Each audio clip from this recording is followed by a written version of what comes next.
Chapter 15 Goodbye, Georgina. When Mr. Wonka had finished reading the receipt, he carefully folded the paper and put it back into his pocket. A very, very complicated mixture, he said. So can you wonder it took me so long to get it just right? He held the bottle up high and gave it a little shake, and the peels rattled loudly inside it, like a glass beads. Now, sir, he said, offer the bottle first to Grandpa George.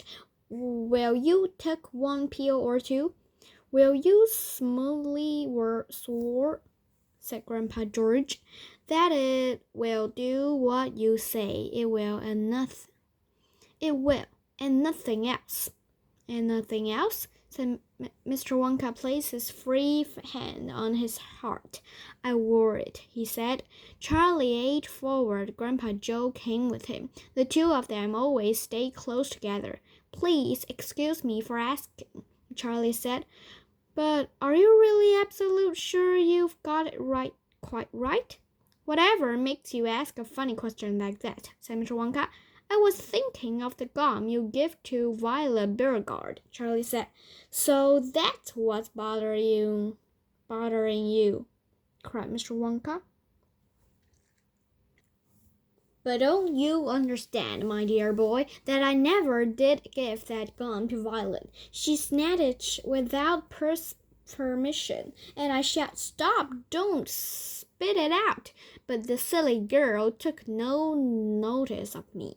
Now, Mr. Wonka, Violet is altogether different. I'm offering these peels to your grandparents. I am recommending them, and when taken according to my introductions, they are as safe as sugar candy. Of course they are, cried Mr. Wonka. What are you waiting for, all of you? An extraordinary change had come over Mr. Bucket since he had entered the chocolate room. Normally, he was a pretty timid sort of person, a lifetime devoted to scroll caps onto the top of toothpaste tubes in a toothpaste factory had turned him into a rather shy and quiet man. But the sight of the marvelous chocolate factory had made his spirits soar. What more, this business of the peel seemed to have given him a terrific kick. Listen, he cried, go up to the edge of the bed. Mr. Wonka's offering you a new life. Grab it while you can. It's a delicious sensation, Mr. Wonka said, and it's very quiet. You lost a second. Exactly 1 year falls away from you every second that goes by. He snapped forward and placed the bottle of peels gently in the middle of the bed. So here you are, my dears, he said. Help yourselves. Come on, cried all the Oompa Loompas together. Come on, old friends, and do what's right. Come make your lives as bright as bright. Just take a dose of this delight, this heaven magic, dynamite. You can't go wrong. You must go right. It's Willy Wonka's Wonkavite. This was too much for the old people in the bed. All three of them made a dive for the bottle. 6 scrawly hands shot up and started scrabbling to get hold of it. Grandma Georgina got it. She gave a ground of Trumph and unscrewed the cap and tipped all the little brilliant yellow peels onto the blanket on her lap. She cupped her hands around them so the other couldn't reach out and snatch them. All right, she shouted, exactly, counting them quickly. There's 12 peels here. There's 6 for me and 3 each for you. Hey, that's not fair, shrilled Grandma Josephine. It's 4 for each us. 4 each is right, said Grandpa George. Come on, Georgina, hand over my share. Mr. Wonka shrugged his shoulders and turned him back on them. He hated squabbles. He hated when people got scrabby and selfish. Let them fight it out among themselves, he thought, and he walked away. He walked slowly down towards the chocolate waterfall. It was an unhappy truth. He told him that nearly all people in the world behave baby when there is something really big at stake. Money is the thing they fight over most, but these peels were bigger than money. They could do things for you no amount of money could ever do. They were not worth at least $1 million could appeal. He knew plenty of very rich men who would gladly pay that much in order to become 20 years younger. He reached the riverbank below the waterfall, and he stood there gazing at the great gush and splash of melted chocolate pouring down.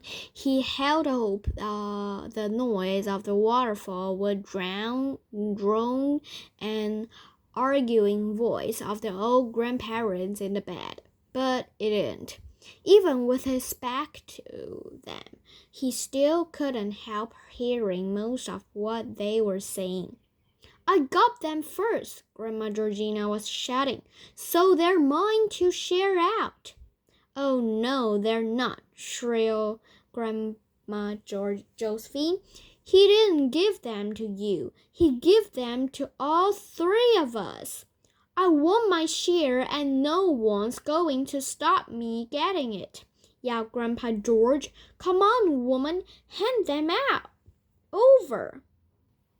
Then came the voice of Grandpa Joe, cutting in sternly through the rabble. Stop this at once, he ordered. All three of you. You're behaving like savages.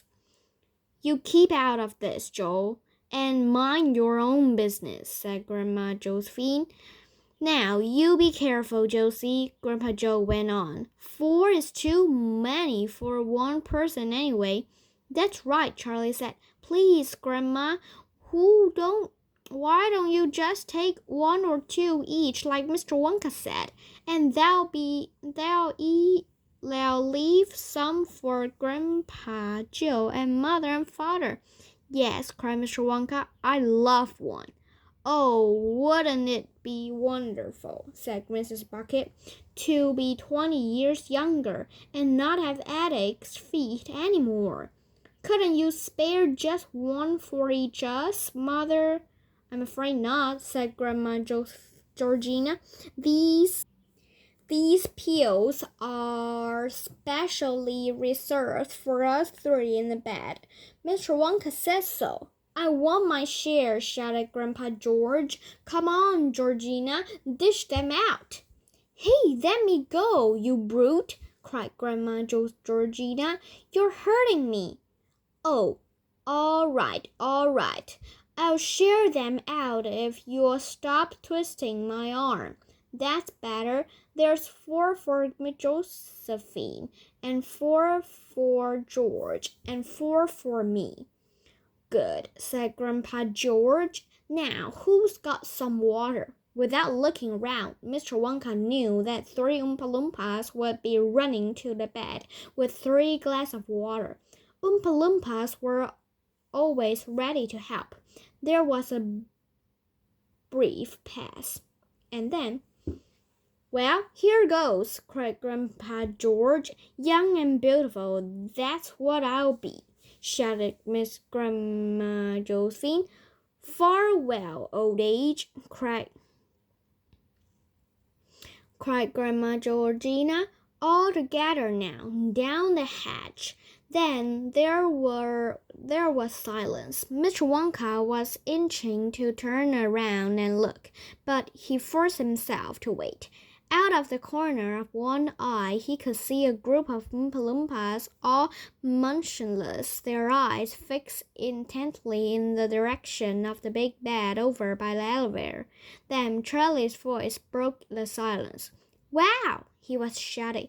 "Just look at that! It's incredible!"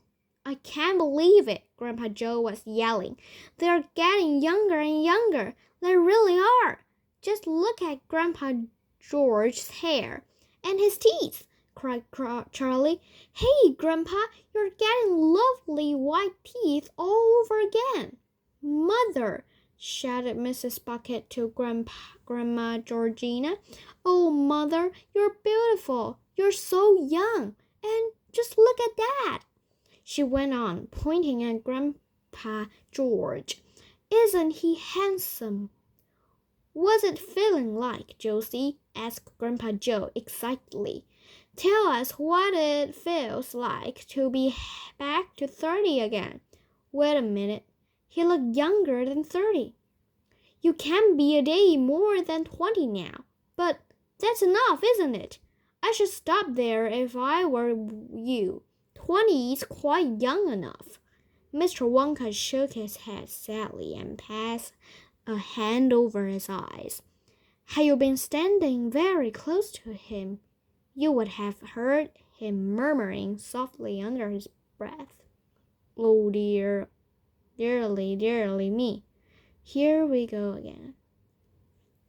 "Mother!" cried Mrs. Bucket, and now there was a shrill note of alarm in her voice. "Why don't you stop, Mother? You're going too far. You're way under 20. You can't be more than 50. You're 10. You're getting smaller. Mother!" "Josie!" shouted Grandpa Joe. "Hey, Josie! Don't do it, Josie! You're shrinking. You're a little girl. Stop her. Somebody, quick!" "They're all going too far," cried Charlie. "They took too much," said Mr. Bucket. "Mother's shrinking faster than any of them." "Well, Mrs. Bucket." "Mother, can you hear me? Mother, can you hear me? Can you stop?" "My heavens, isn't it quick?" said Mr. Bucket, who seemed to be the only one enjoying it. "It really is a year a second. But they've hardly got any more years left." "Well, Grandpa Joe, Mother's no more than 4. Now," Mrs. Bucket cried out, "she's 3, 2, 1. Gracious me, what's happened to her? Where's she gone? Mother, Georgina, where are you? Mr. Wonka, come quickly. Come here, Mr. Wonka. Come, something frightful's happened. Something's gone wrong. My own mother's disappeared." Mr. Wonka sighed and turned around and walked slowly and quite calmly back towards the bed. "Where's my mother?" bawled Mrs. Bucket.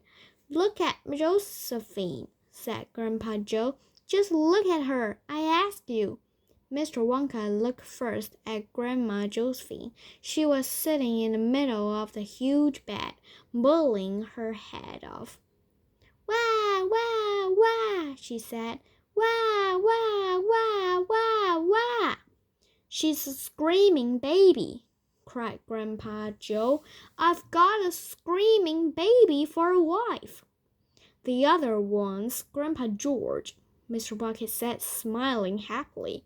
"The slightly bigger one. They're crawling around. He's my wife's father." "That's right. He's my father," wailed Mrs. Bucket. "And where's Georgina, my old mother? She's vanished. She's no here, Mr. Wonka." "She's absolutely now here. I saw her getting smaller and smaller, and in the end she got so small she just disappeared into thin air. What I want to know is where's she gone to? And how in the world are we going to get her back? Ladies and gentlemen, said Mr. Wonka, coming up close and raising both hands for silence.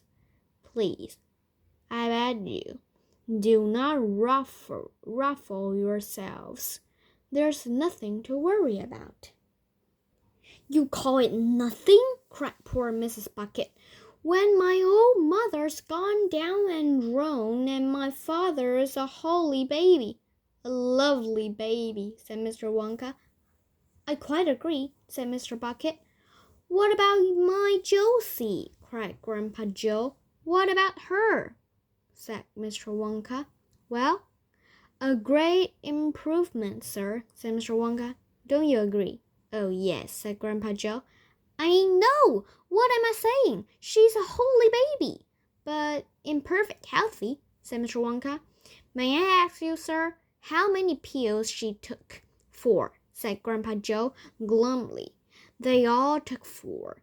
Mr. Wonka made a whizzing noise in his throat and look of great sorrow came over his face. Why can people be more sensible? He said sadly. Why don't they listen to me when I told them something? I explained very carefully beforehand that each pill gives the maker exactly 20 years younger. So if Grandma Josephine took 4 of them, she automatically became younger by 4 times 20, which is, wait a minute, now, 4 twos are 8.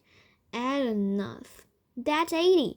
So he automatically became younger by 80 years. How old, sir, was your wife, if I may ask, before this happened? She was 80 last birthday, Grandpa Joe answered. She was 80 and 3 months.